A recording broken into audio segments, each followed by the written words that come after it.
Okay. And no one else is here either. There's 2 more people on the Zoom. Oh, there is 2 more people. Resnick, yeah. I see, Anderson, and I can Zoom user. I don't know who that is.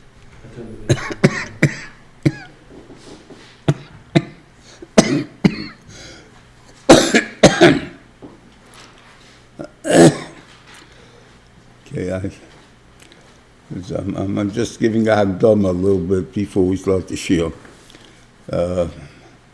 Basically, I thought I was very healthy. I think I was. And I got the flu, and it affected, or together, or many other things, my kidneys, my blood pressure, my heart, my, I don't remember also, my breathing, yeah, so all of these things. And I also have to have more procedures done in the future. The truth is, the restrictions they want to put on me, I can't live with them. And they don't want to live with my things that I want, my hefkeres. So we made up like this, that if there's things that I think I can handle, I will discuss with them and maybe make some kind of commitment. But they have the right to cancel me at any time that they feel that it has to be canceled. And that's the way we figure to live until we finish this matzah. Okay.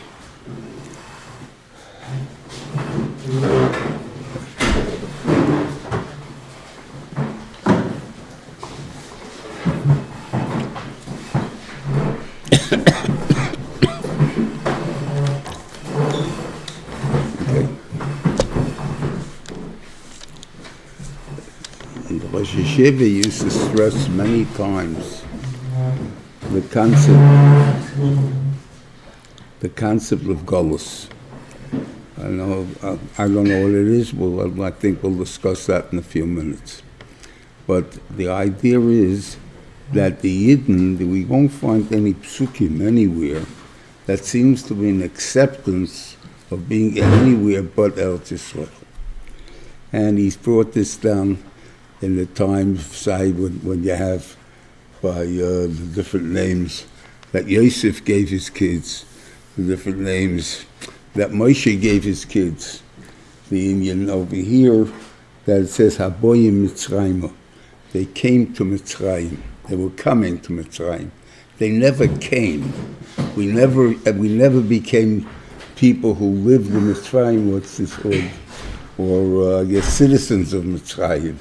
We were people who came, who were forced to live there. We finished having that forced position put down our throats, we left. And that's what it is. Now, how does that affect us? Now, with this idea, sounds very nice, you know what Golus is, and then I think about it. I think I live in New York City. I don't mind it. It's pretty comfortable. Guys live in fancier places, have fancier houses, so they're more comfortable than if a guy, let's say, would have his penthouse in Manhattan and have his beach house by the lake, and will have his in Florida, and this and that. I think he's a very happy man. So why do you tell me he's in Golus? What makes him in Golus? I think he's a pretty happy person.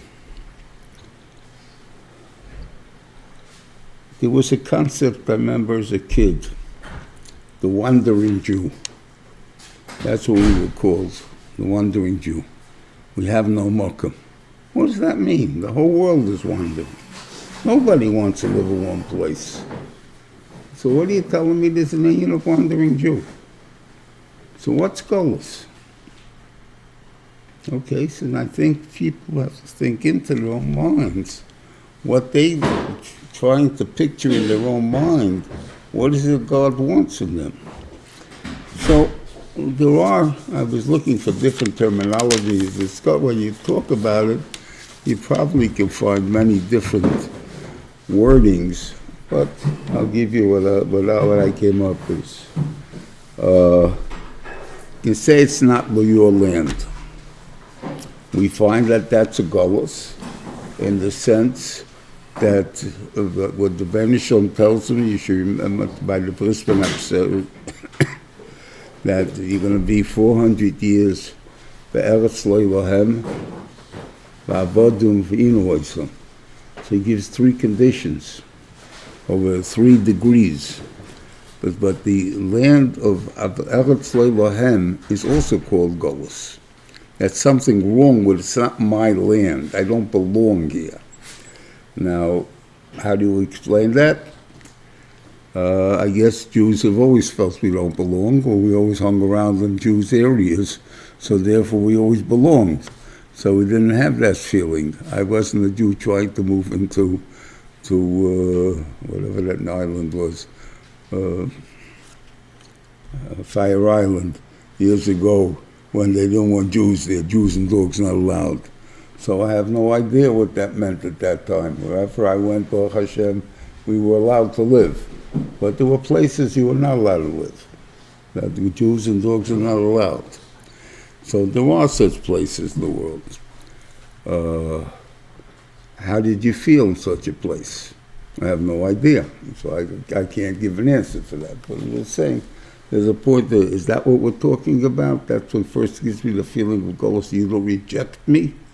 So who gives a rejection to me? I remember when I came to Lakewood, they used to give me the stories of what happened originally.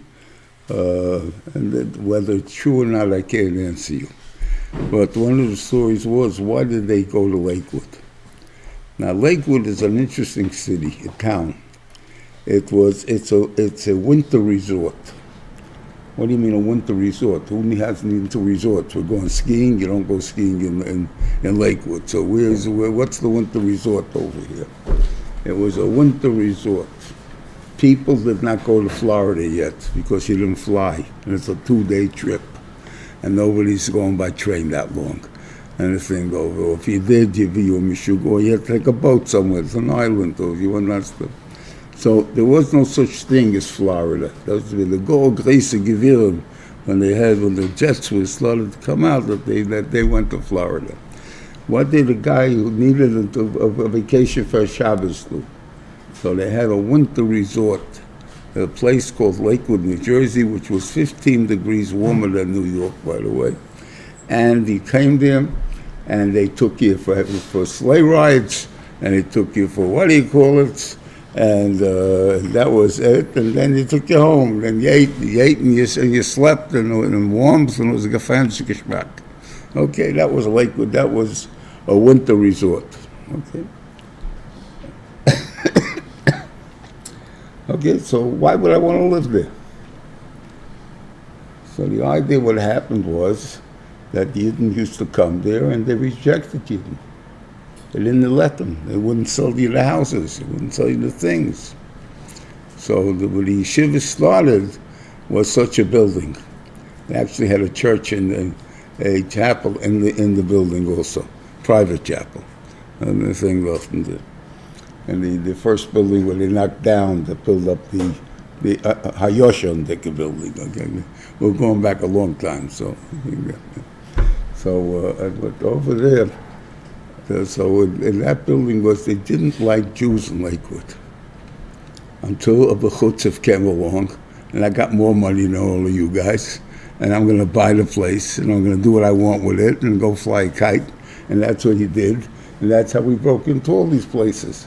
It had nothing to do with Grace Good. No one became nicer to us, no one became better to us, but they know that we own the building, that's the difference. And I was saying this, so it could be that was what really happened, but that's what I was told happened. I have no idea if it was or not. But I was in Fire Island after no Jews and dogs were allowed, so I know what. Okay. So that's something a person has to. So I think the most where a person would fit it, probably where you get kicked out. Not so much where they don't let you in. Because not living where you want, many people don't live where we want. I'd like to live on Fifth Avenue too. I just can't afford it. So I'm not going to say I'm in Golus because I can't afford it. Nothing there. I don't feel rejection because of that. Okay, so these are the things to think about.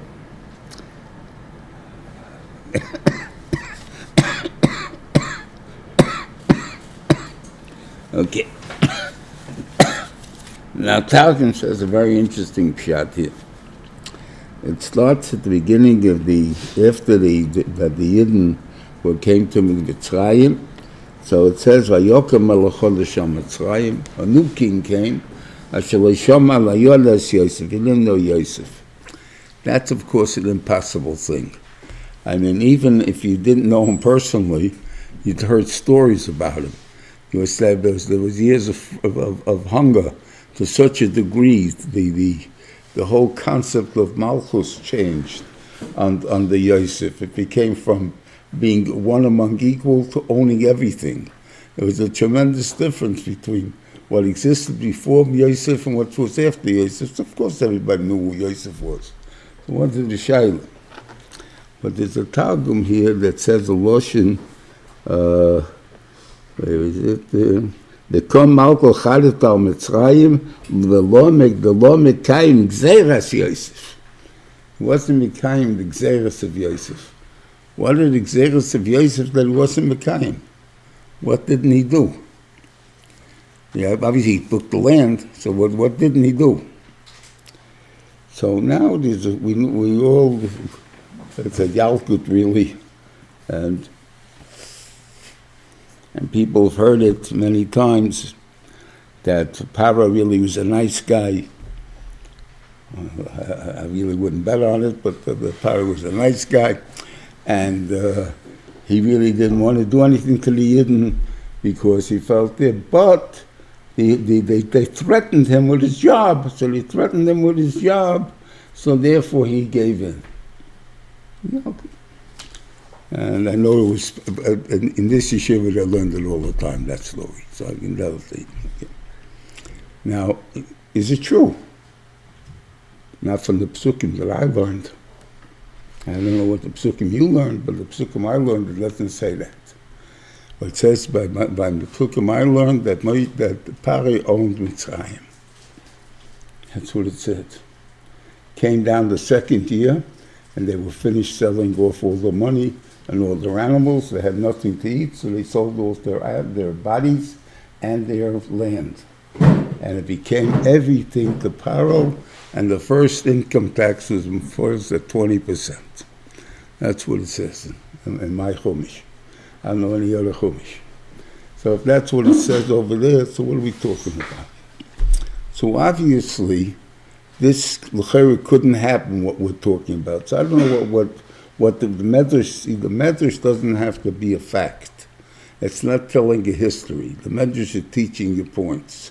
What it's telling the teacher could be teaching the Yidden that there's a certain point of the person has to owe a certain hakos hatayv to someone who saved you, and whatever it is there, and therefore how could you even think to do, even a goy, how can you think to do bad and stuff like that? So that's what, could be that's the point of the Medrash. I have no idea. But the point of the Targum, I do understand.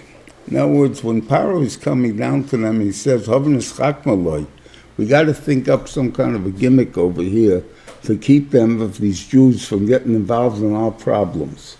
So what are we going to do about it? So they have different answers, but everyone talks to the other one and says, what's Paro care?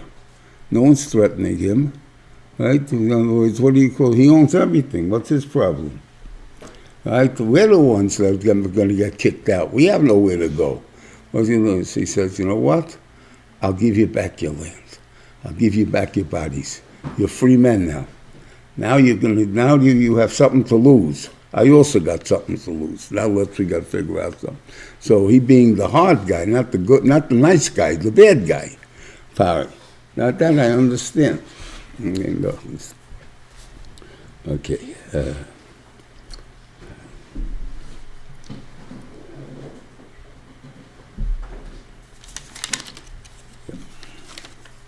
Now, just some of a point of observation. I lived on the east side. That's near Chinatown. Okay? Now, when I was a little kid, Chinatown composed 2 blocks near the courthouses. When I was already what you call a teenager, they were living next to me. Right? About a mile away already. And living there. Right? So when you tell him something like this, what happened to Klal Yisrael? They were very successful, right? How do you imagine that? Okay? So I can tell you I felt that way. I'm also, I don't belong here, right? But I'm an East Sider, so on the East Side the Jews belonged, I guess. So at least we felt we have a shmokim here. So you go in and you're trying to drive your car, right? And there's a Chinaman over there just doing whatever he wants to do. You can hunk him all day long, he won't turn around. Where do they come from? What do you mean, where do they come from? Where do you come from? Right? Where do they come from? Okay, so all of a sudden, they don't belong. The Chinese don't belong. It's not the only place. You go in Brooklyn, it's just as bad. Right over there, and I think it's even more so than Brooklyn. You don't even, because there's Avenue Block after Avenue Block after Avenue Block that's full of Chinese. So what are they doing there? We belong there. A lot of times the Borough Park belongs to us. No, it doesn't. I say that's what it means in Vayatz Ma'od, that when it says there that by Moav, that by Yokotz Moav, that's that feeling. You're trying to take away my stuff. You're moving in on me. You're taking away everything I had. Like, who are you guys? Where'd you come from? Okay.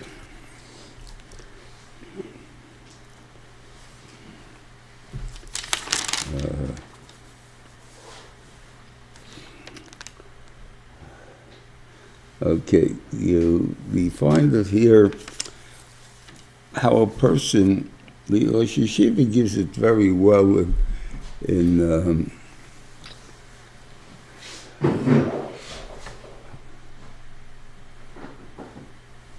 Emma. The Yom Kippur Kriya to Mincha Yom Kippur, which is that you should not be Be'eretz Mitzrayim or Be'eretz Canaan. And what about in other countries I can be like them?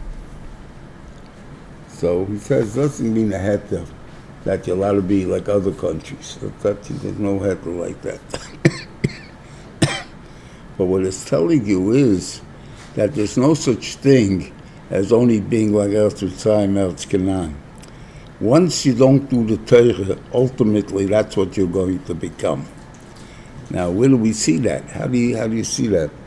So here, I think you have this pointed out to us much stronger.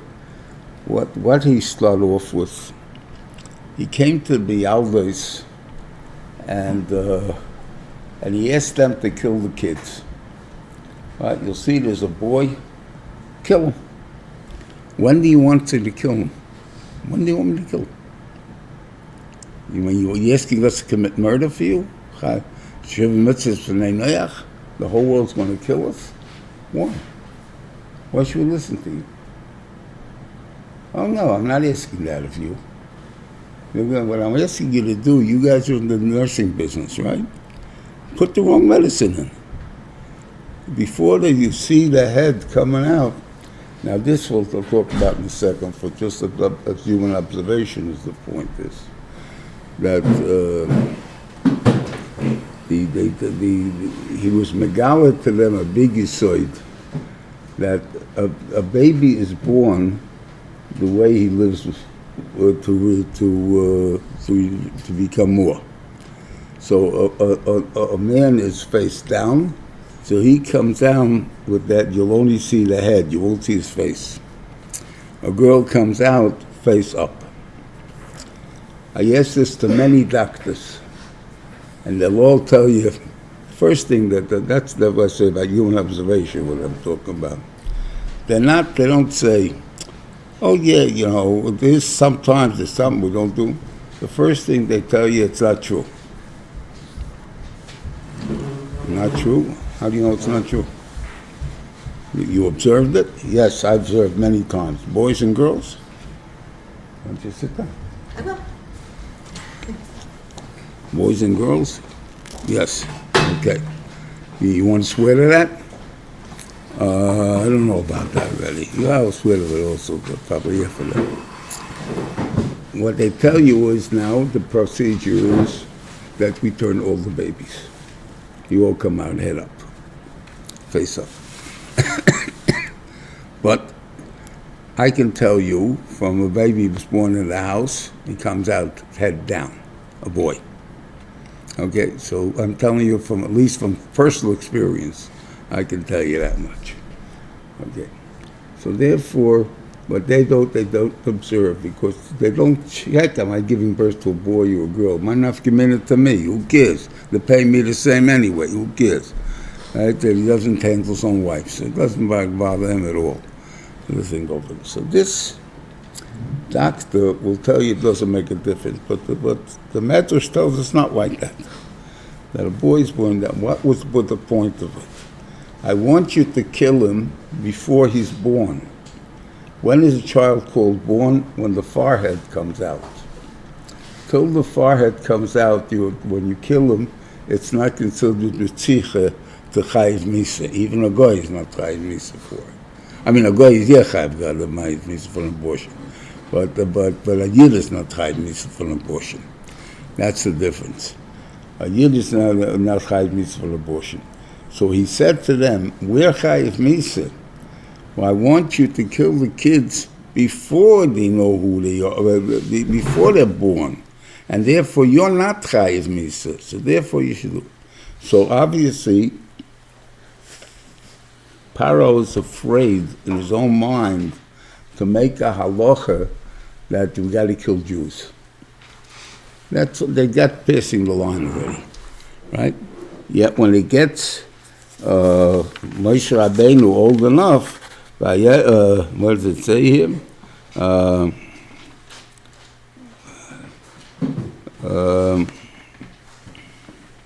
V'yitzel Paro l'chol Amar v'leimer. כל הבן העילוי ליורא תשליכו, וכל הבן תחיים, הבס לחיים. All of a sudden he's commanding to kill the Mitzrim too. Why you want to kill a Mitzri for? I don't care. If he's going to be the Mashiach Hashem, I want him dead. I don't care what nation he comes from. So therefore, all of a sudden, from being such a nice guy, I can't commit murder, to all of a sudden I kill people who are not even a threat to me, doesn't take too long. That's what you see from here. So a person has to keep that very much in mind when you go on into certain drachim, that all of a sudden it becomes a derech. It doesn't even become just mutter. It becomes a derech, the right way to do something. And that way you'll never find a doctor that'll have rachmanis on you. He'll tell you right now, if you do this and this, you're going to drop dead in 10 days. And I'm telling you, or whatever it is, he can paint you all the pictures he wants. Why is he doing that? Not to threaten you. He wants to make sure that he's not threatened. Why is he threatened? Because if all of a sudden tells you, it's okay, Baruch Hashem, there's 11, what am I going to tell you you're going to drop dead for? Why am I going to tell that to you? Even Ben Hadad, he told him not to tell it to. Why should you tell us to somebody's going to die? Right? Why do you want to mitzvah him? Kill him a week before, a month before, a year before he's supposed to die. Why do you want to do that? So be a Brachman. Say, no, it's okay, let them. Meanwhile, and they'll die. Right? But he won't be margish it, so therefore he won't be scared. He's scared the last day, that's it, finished. So be 1, 2, 3 things. Why don't you do that? Because you'll sue me afterwards. You'll tell me that I gave you the wrong advice, I gave you the wrong things. So therefore I don't want that, it costs me money. Oh no, it's just the right thing to tell you what you have to do. I have to make you know what you have to face. You have to learn how to face it. Also my midos tell you what the right thing is. So that's where the problems become. It's not the thing that they choose this or this, but all of a sudden becomes the right way the right thing to do. Okay. Yeah. The Birkes HaMiyaldos. I just Pshat is it's not the first time I've had it with Rashi. I've had it with Lavan, the same Rashi, same problem with Rashi. But he does it the same thing. He says here like this. Vayetev Halakim HaMiyaldos, right? And they Vayirom Vayatzmoid, and they became big. Vayikiyor HaMiyaldos says Halakim Vayaslam Botim. Zot Rashi. Okay. Vayitav Heitif Lahem V'Zecholik V'Tevi Yegud. Okay? The whole thing. Vayitaf Lahem Yaldas Mahu HaToivus. What was the good that he did for them? Vayasla Habotim. That's where Rashi learned Pshat. Okay. So it seems very good. That's not what it says in the Pasuk. That's absolutely not what it says in the Pasuk. The Pasuk says,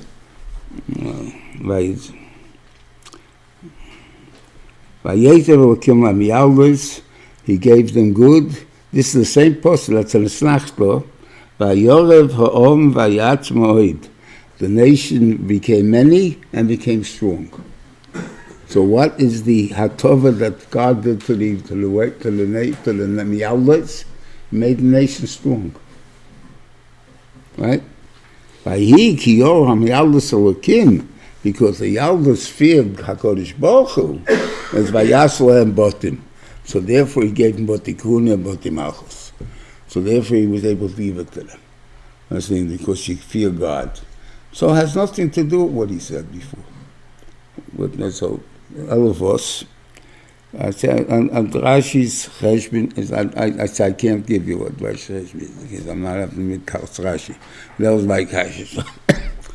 So what I tell you is this: the biggest success a person has in life is accomplishing what you want to do.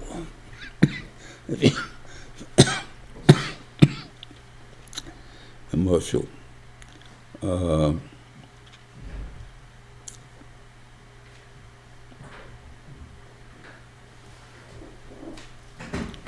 Yeah, the guy can tell Bochem is still ideal, so you can talk to him about ideals.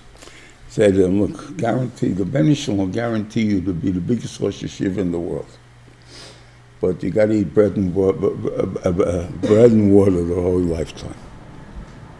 No Gashmis. How many do you think will pick up the job? I think you'll pick up quite a few. Right? Why?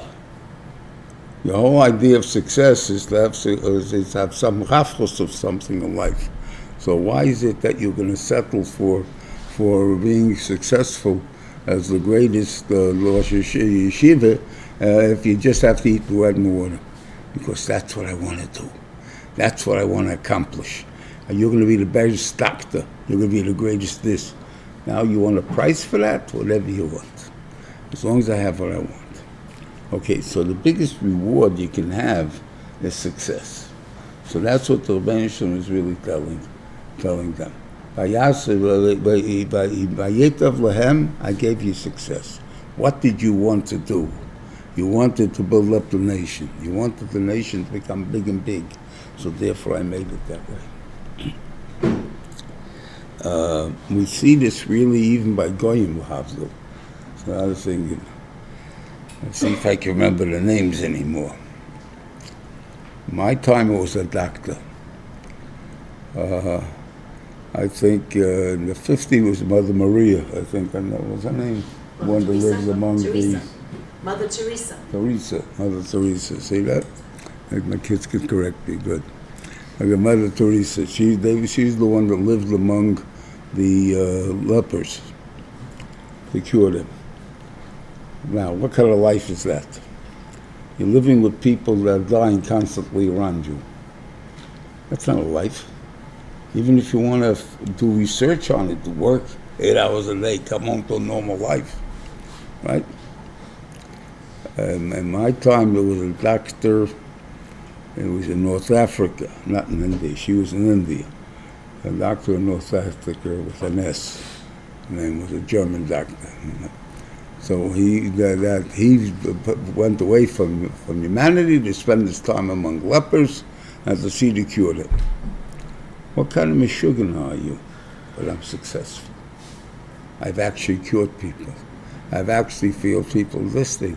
I'm accomplishing what I want to accomplish. This is my tachlis habriya. This is what I am. So people are most satisfied with that. So it's not kasha that they think why would they be satisfied with this? So therefore, the fact that they wanted the people to live, to grow, it's able to go, that was the big success. Now there's a second thing, you're Elohim, so therefore I can trust you with the job. So I'll give you the job.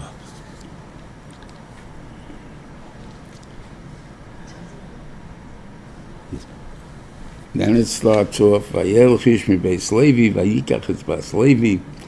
That's a whole extra pasuk without knowing who the guy is. It could have just said, Vayikach Amram, right? Vayikach is what do you call it, the Dosai, and whatever it is there. And then I'm spared. What does it save me? It saves me a whole parshas Vayera.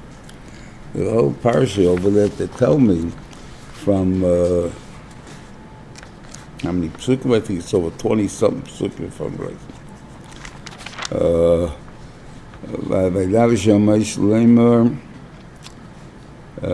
No. Elo Ashi Beis Avoisam. That's the parsha. That's Sheni. Let's see what Rashi says about them.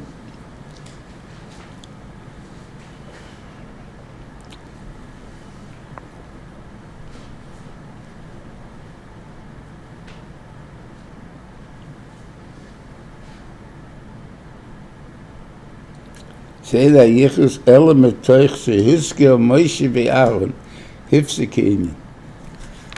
The whole point of bringing in this parsha from Pasuk Yudalid until Pasuk Chavtes, like that, whatever it is, 11's looking like. But all it is only to teach you the Yichus of Moshe and Aaron. You could have saved it all that work by putting down the names of father and mother way back then and then skipping it. You didn't mention it then, so now what are you bringing it in for? So I got to start it at least for Klal Yisrael. And then for Reuven, Shimon, Levi, whatever it is, then we'll give you some people there. So there was something to it. So the question is a lot of psukim. So there's a big lesson here. So the Rosh Yeshiva learned that the lesson is that having great keiches in kids is nothing to brag about. The Torah is teaching you when you brag. In other words, the fact that Moshe Rabbeinu, they saw Vayal Kitov, that Moshe Rabbeinu was good, what does it mean Kitov? The house lit up. And whatever it is, there's a lot of things you learn from Kitov that Moshe Rabbeinu was, right? But it's not the time to mention his name. He didn't develop yet. You don't know what's going to happen. You're going to have to first start teaching him. Who knows who he meets, whose friends are going to be, who he's going to marry, what's going to be with him. So therefore, there's nothing to brag about yet. When you come to Parshas Va'era, when we're going to Moshe, that you came to Ben Shalom and said, we're ready, okay, now you can brag. Now you can tell everyone, okay. So we understand bragging. It's the wrong time to brag. You didn't do anything yet for you to brag. Okay, that I understand. I got good kids, boy, I go in Olam. Belamai says he's going to make it or not, that I can't guarantee you. Well, therefore, I'm going to brag about. It's scary, that's all I'm going to tell you. But the question is, how do we look at bragging? And I think that's a different analyzation than we think of the other one. Am I bragging to put you down so much, or to put me up? Now you'll say, well, it's literally the same thing. Like, by putting me down, you're putting yourself up, right? Could be. Sometimes it's not necessary to put to yourself up, because Baruch Hashem, everyone knows where you are, so it's only a point of putting me down, so then it's a very negative thing. Well, nobody does things like that. Yeah? I don't know how many people redid their kitchen lately, but whoever redid it and said I spent $50,000 on it, they just did that. Why were they telling it to you? You're saying, I can spend $50,000, you can't. That's the difference between me and you. I have a trophy wife, you don't. My whole point of these things is to make you jealous. Not that I have annoyance from it. I'm an old man. Leave you to sit in the house and not have to schlep out. But I'm going to become a guy traveling country to country, what do you call it, a jet setter, just to make you jealous. Right? It's Meshuggah. Right? But how many people are there like that? So therefore, what's bragging about? More to make you feel bad than me feel good. That's one way of looking at it. Then there are some people that verkehrt, they really don't care if you feel good. They don't want you to feel bad, but they want to feel good. So they're bringing the wrong things. So,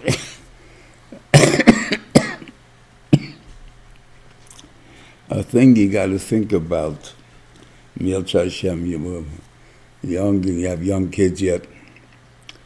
You're going to have a lot of nachas, Milch Hashem. You're going to have it. Even if you guys don't think so, I'm telling you, you're going to have a lot of nachas. Okay, you're going to walk out and the kid comes home. I dressed them up so beautifully, my kids. They got this beautiful Yontif suits and the suit with clothes and things there. And they all come home that night and they all have a cold. And I know I have them. What happened to the Ein Hor? They looked so nice, everybody was so jealous. And so why'd you dress them up like that? Well, huh? Okay, when you figure out humanity, we'll worry about it. Okay, but these are the things you got to think about.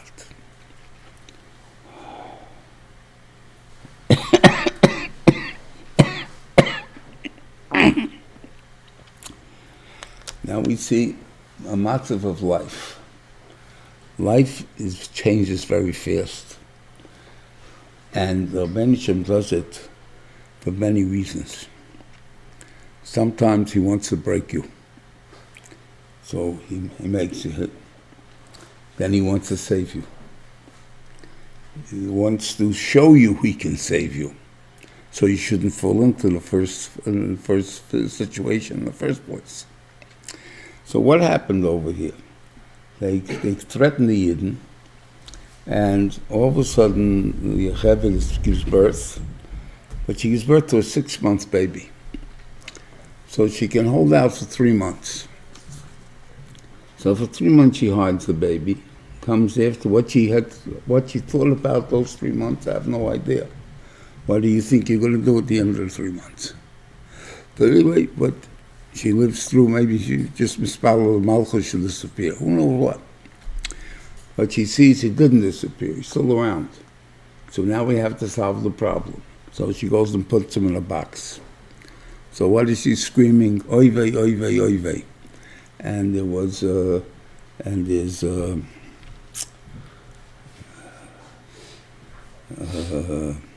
Baraturim that says on the Sefer, what's the Lashon over here? So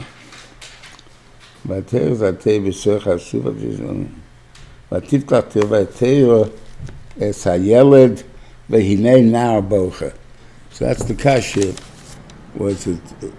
Is it a yeled? Is it a nar? Was you screaming like a nar? This and that.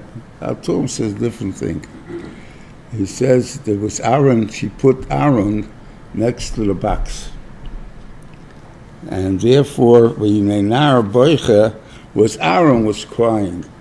She's chopping the box, so Aharon is crying. And he brings out the gematria, I don't know how to do it is, that it's Shemo, Aharon HaKohen, or something like that, from the words over there. Okay, so that's his gematria. What was Aharon doing there? So, so obviously it was a tragically tragic day.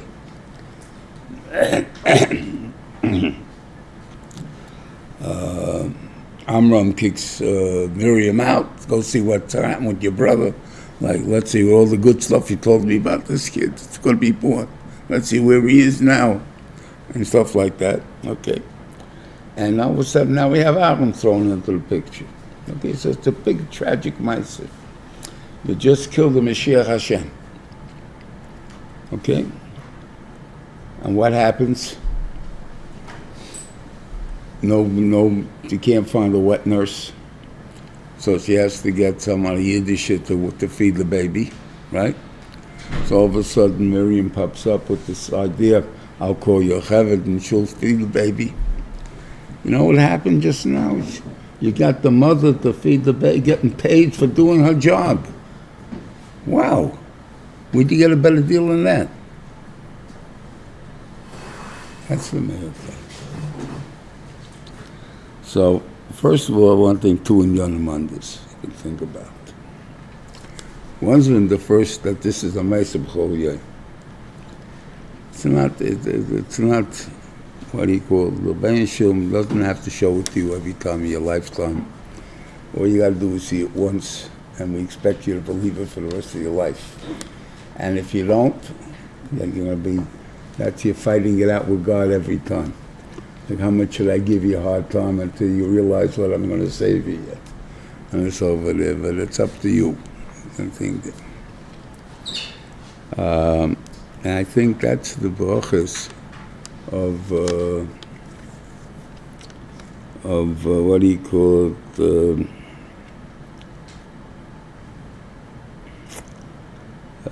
Gamzul Teive and the Kol Yov Rachman L'Tavov. From the Gemaras, or at least from the way people speak, Gamzul Teive and Kol Yov Rachman L'Tavov are the same thing. In other words, you have no idea how godly can go. You don't know what this could be. So therefore, it's the same thing. And therefore, Rabbi Akiva, even though he's the one that said Kol Yov Rachman L'Tavov, and Nochem Ish Gamzu is the one that said Gamzu L'Taiva, they tell you who's the Talmud of Rabbi Akiva, Nochem Ish Gamzu. It's nice stories. It's good pshat maybe, right? But I think I got better one. So therefore, I don't go for that. But what pshat?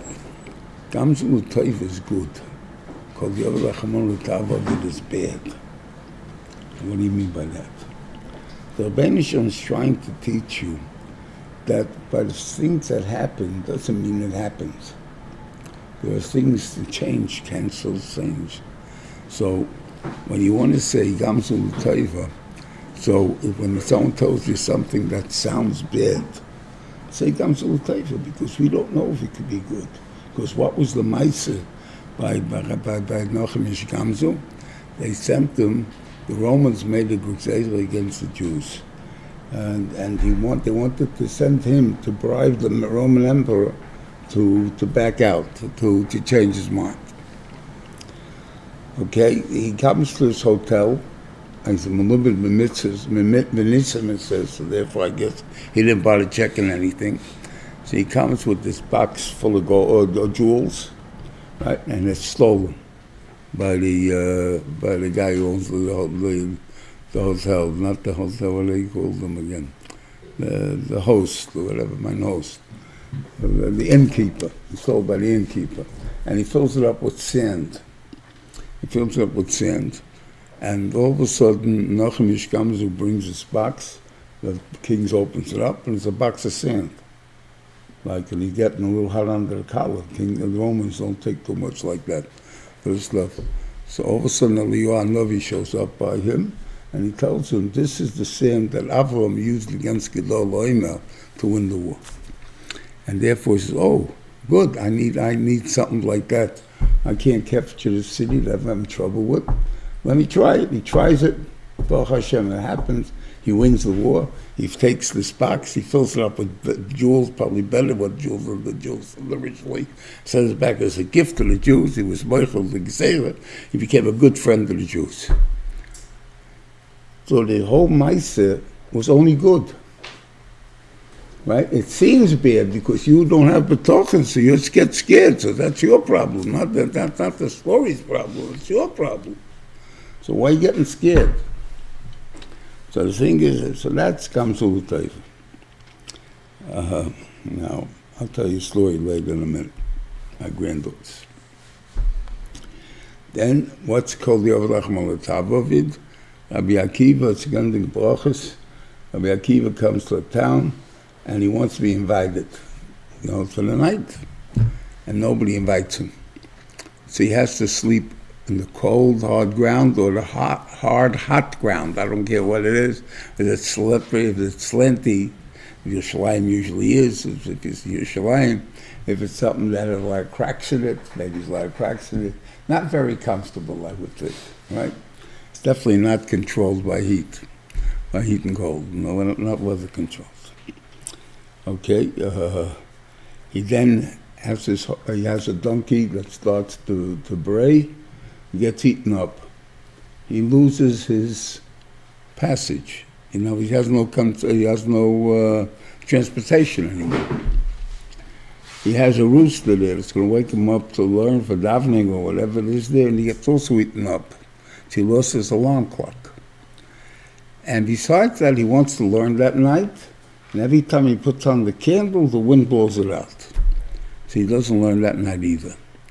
So he didn't learn, he loses his transportation, loses his alarm clock, and sleeps on the street. And what happened? The next morning he goes in to see what happened in town, and he finds everybody was killed. So if he would have gotten invited there, he would have been killed. If his donkey would have brayed, he would have been killed. If his rooster would have crowed, he would have been killed. If he would have seen his candlelight, he would have been killed. So he was saved. But being saved cost him all these things. That's not good. Okay. So now I want to show you, I give you a case of Zamzul Toivel, the Maaseh you can recognize.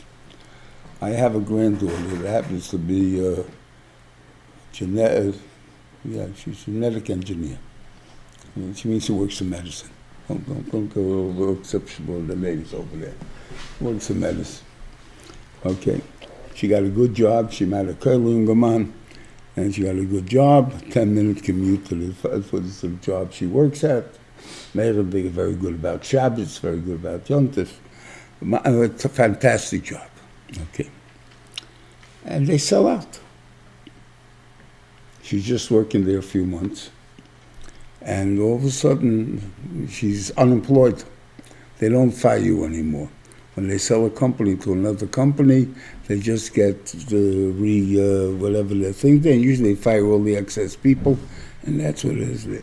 So she got fired. Okay.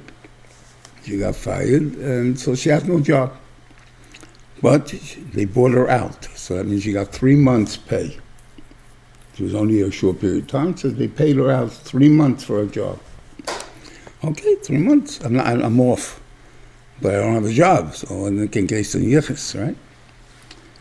Then one of the people on the team of the new company quits, so they need a replacement for that person. They didn't go to her. She wasn't that. She's a few months only. They went to a more established employee who already had a job. So she recommended her. She already had a job, and she knew her, and she recommended her, and she got the job. They gave her the interview, and she gets the job. So they asked her as she's leaving, what can we do for you? I would like a promotion. She has no idea why she said such words. I'd like a promotion. He says, sorry, we can't give you a promotion, we'll give you a raise. Working in the same place, 3 months off, for more money than she had before because she got fired. That's Gamzul Taiva. I mean, that's what I want you to understand. There's Taiva in there. It's not bad, it's good.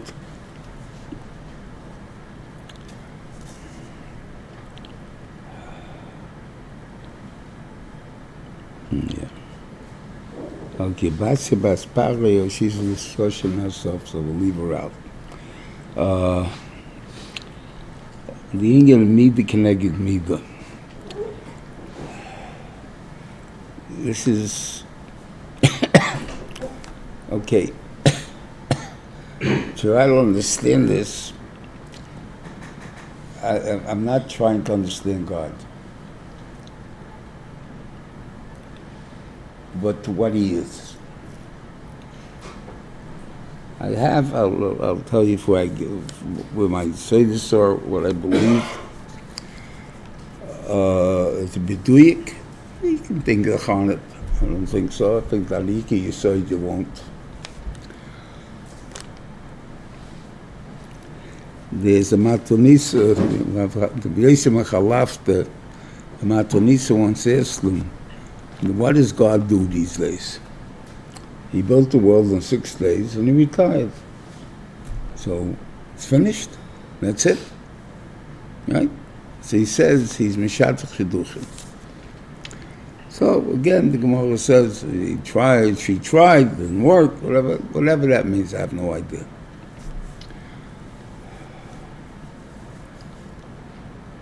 What is the Takana that he's trying to tell? In other words, how do we have children in this world? You have a man which has certain midas, certain milas, certain schenis in him. Meets a woman who has the same thing, and they have a child, and they pick up midas of the father, the schenis of the mother, the nose of the father, and the cheekbones of the mother. I mean, whatever it is they can have, this guy's going to become between both things. It's not going to be the mother or the father. It's going to be a new bria. But the new bria is only some that comes from these two. It wouldn't come from two others. Two others will create a different bria. So when Rabbeinu Shalom makes Shidduchim, he doesn't make the husband, the wife getting married. That's not the Iker. The Iker is the Yedei Hafalad. What he says, V'nasu b'ocher echad. V'boser echad, al-kei yasav ish yisov v'sima v'novek b'ishto. V'nasu b'oser echad, al-Yedei Hafalad, zot Rashi. The whole point is the child is going to be different. So he creates the children of the world. He wants to know who he wants to be a melech over. He doesn't want to be a melech over all these tramps over there. But he gave these people bechira. They have full bechira. I'm not going into that shayla now. That's not negay or not.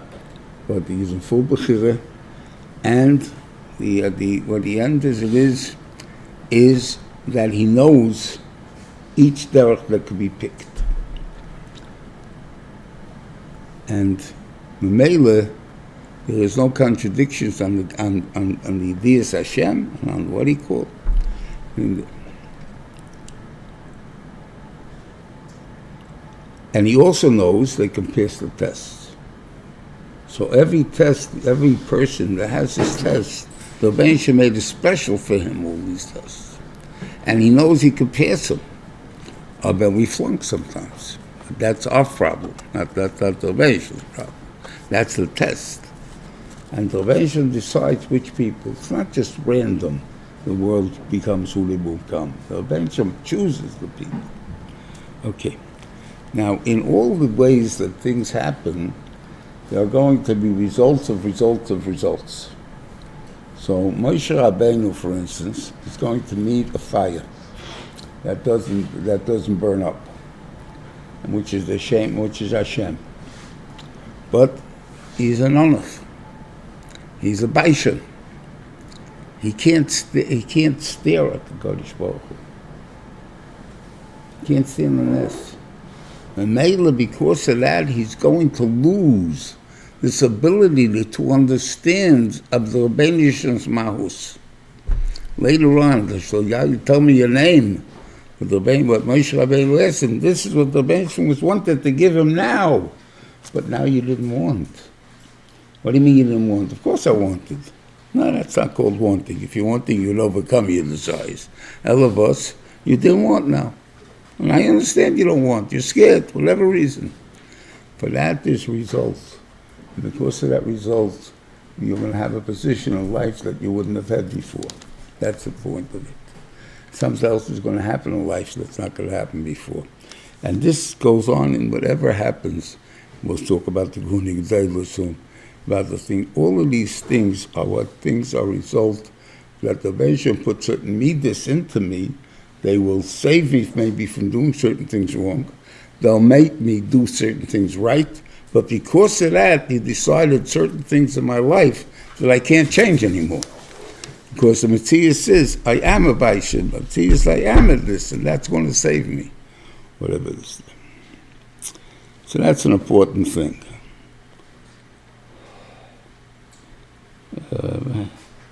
We'll skip for a minute and we'll see if I have more on this. Just a second.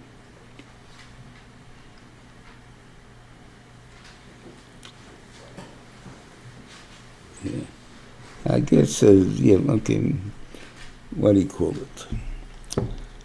We have a discussion with the Rebbeinu Shalom between Moshe Rabbeinu and God for 7 days. The Rebbeinu Shalom is trying to convince him to join the team, and he keeps rejecting it. And as long as the Rebbeinu Shalom, obviously the Rebbeinu Shalom knows what is happening in all this thing also here. He's not being fooled by Moshe Rabbeinu. But we're going through the Norm Derech Eretz that is giving Moshe Rabbeinu the benefit of the doubt that he means the Shem Shemayim. So Moshe, I hear, you feel you are not capable, you're not able, you're not this. I'm trying to convince you are. Finally comes the 7th day. He opens up his mouth and says, Shlach v'yad tishlach. What are you putting me there for? Give it to my brother. He's used to this stuff, I'm not. Oh, you weren't because you were Baishin. It wasn't because me summons Elam and stuff like that. It's because you decided who should get something more than that. Now you're trying to take over my job. That doesn't work so far. So Beisham was upset with him.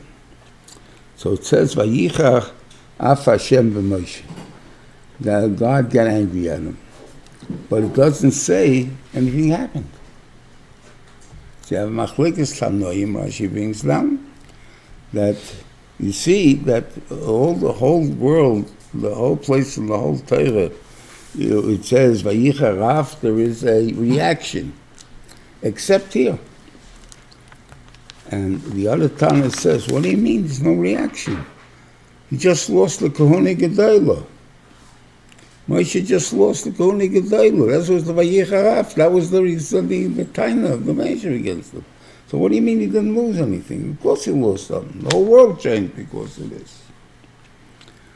No. Moshe Rabbeinu, you're a very, very nice person. You don't want to hurt anybody. You don't want to cause anybody any tzar. What a wonderful, wonderful midah that is. But because of that, you don't see the goodness there is in other people. What happens is, let's think about it to yourselves. If a person comes to you and says, that person, he's angry at me. Can you ask him a chila for me? I said, what'd you do to him? Well, I stole his wife. I made his kids go off the derech. I made him a poor man. And you want me to ask him to ask me, Michael? How you ask me to do that? So he's not an Oyev Shalom. He's not a Oyev Shalom, this guy. He has a very good excuse. You give him a big job. I don't think he can do the job. But Lamaisa, to call him a Oyev Shalom, I'm not a Oyev Shalom. You know what the Kohen's job is? Tell him this story. He says, big deal. I can do that in 2 minutes. Let me see the guy and I'll tell him this and this and that and that. And we're all fixed up. That's an Oyev Shalom and Oyev Shalom. He gets involved. He cares. He can do it. It's not a point that pshat is like, how can I do it? I got to tiptoe around. That's what the whole story was. You want that? I'm telling you, Aaron Achicha HaLevi, the guy that should have been the Levi, he's going to see you and he's going to be happy. What are you afraid of hurting him? The younger brother, you're big than the older brother, right? Big deal, 3 years younger. Okay, it's fucked, Almighty. The kids may feel bad, but so that's a vice in every family. You have that problem. You don't think kids are proud of their brothers? You don't think that there's sometimes the kid, the younger one, the older one, who's weaker than the is not proud of his younger brother. And the Sluffy, of course he is. So why don't we give him the credit for it? Unless you're afraid to. You lost the Kunig door. You're not a Reuven Shalom anymore. You see a fight, the first question you're going to ask, what'd you do to him? What'd you do to him? I can't ask Mechil in such a case. Because you're not going to be a Reuven Shalom, so you lost the Kunig door. You're not the man. So we've got to understand how choshev this is. Aaron HaKohen, who deserves to be killed for making the ego, right? That's who he's talking about. This guy who made an ego, who God wanted to kill him. He killed 2 of his kids. He doesn't kill all 4 because Moshe is in Spalo. Right? I make him the Kohen Gadol. Why am I making him the Kohen Gadol? Because there is no other Reuven Shalom except Aaron HaKohen. That's why I made him the Kohen Gadol. And therefore, that's what we have to learn, that the only way you're supposed to be is to always try to make Shalom. Whether you think you could do it or not. Now, obviously, I don't like to get involved myself, so I'm not going to push the thing back. But you got to deal with reality. Shalom is the ultimate thing. Okay, there's 3 minutes yet. Okay, now there's going to be, the Rabbeinu Shalom seems to rejected Moshe Rabbeinu's, what do you call it, and offering him in Parshas Va'era a new way of how to leave Mitzrayim. In other words, he wants you to do a different way. What was the difference? Whether you're the ones taking him out of Mitzrayim, or I'm the one taking him out of Mitzrayim. So Moshe Rabbeinu took it as eventually I'm sending you to take them out of Mitzrayim. Means that you're going to go, you're going to make a speech to Paro, and all of a sudden Paro is going to get down on hands and knees, and he says, please leave, and take everything with you, and that's what's going to happen. And that's what Moshe, and that's not what happened. So Moshe Rabbeinu was a little bit, he told me to speak to the people, got pretty bad here. Says, if you would have followed my orders and did what I told you and believed it's going to happen, that's what would have happened, right? But what did you do? You decided what's going to happen. You didn't decide to lie that that's going to happen, what I'm telling you. I have to see it. I have to feel it. I have to see the Gula. You know what you're going to see? You're going to see Tzoros. You're going to see Sing. Let's see how you live through that. Oh, you can't do it? Oh, now we have a new method then. We need you to take them out. Let's see what you do. And that's what happens in Parshas Peyuel. We have a good Shabbos. So far, it was a pretty good experience. Oh, thank God.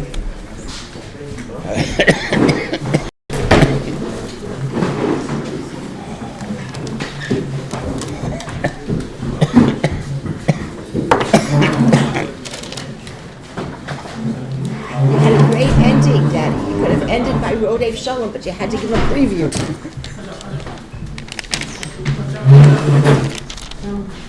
We had that, unfortunately, before.